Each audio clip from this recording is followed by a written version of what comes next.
A quick note before we begin. Today's passage reflects the attitudes of 19th century time, and some language or depictions may now feel outdated or offensive. We share it as written to preserve its context and meaning.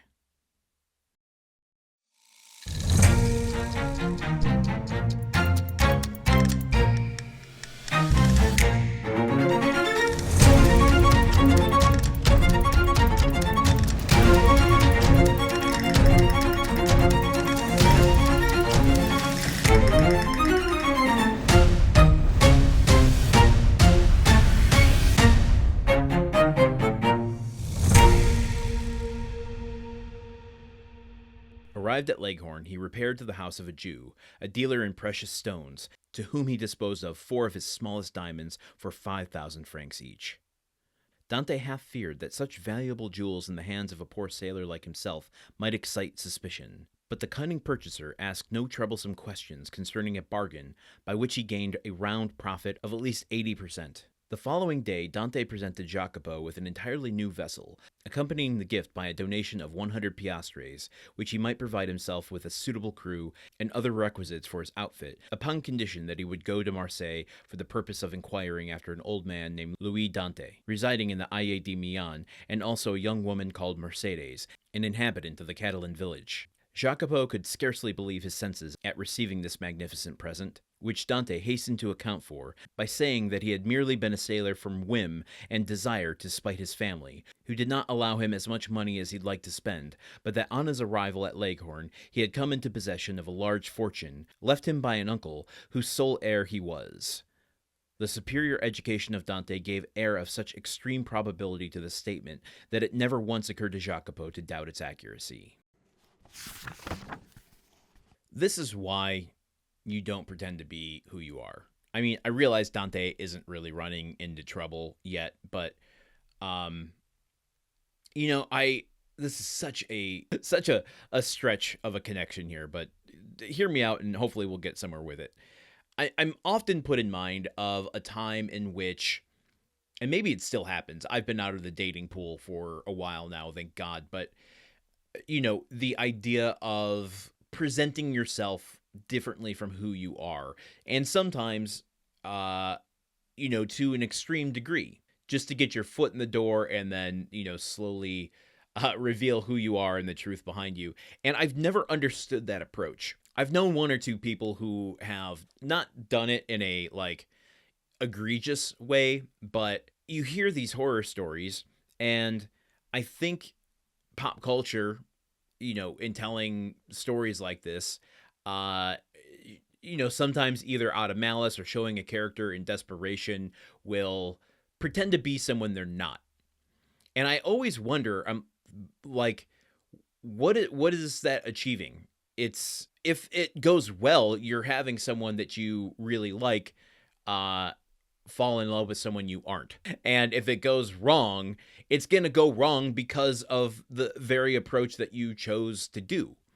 So if you are pretending to be someone you're not, you're ending up in the situation like Dante, where you're constantly in a position of having to invent new things to explain, these discrepancies. So why does Dante suddenly have this money to pay Jacopo to go check on his father and Mercedes? Well, oh yeah, I never told you before, but I actually come from a wealthy family and an uncle died and I just came into a fortune here at Leghorn. Whoopsie doopsies. Anyway, here's some money.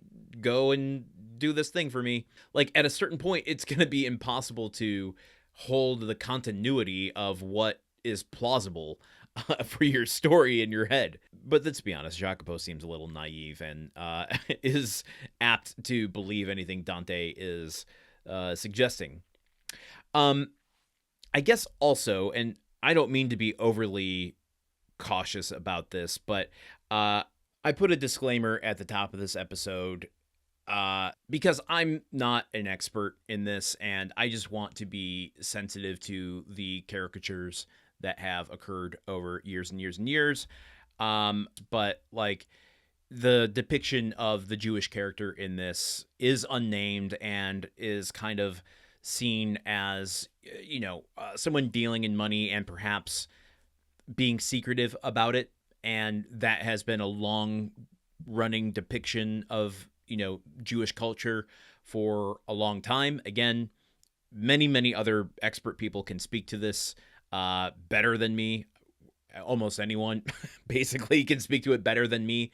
So I'm merely just flagging it as something that is a poor depiction that did not hold up over the test of time, probably not even at the time it was written.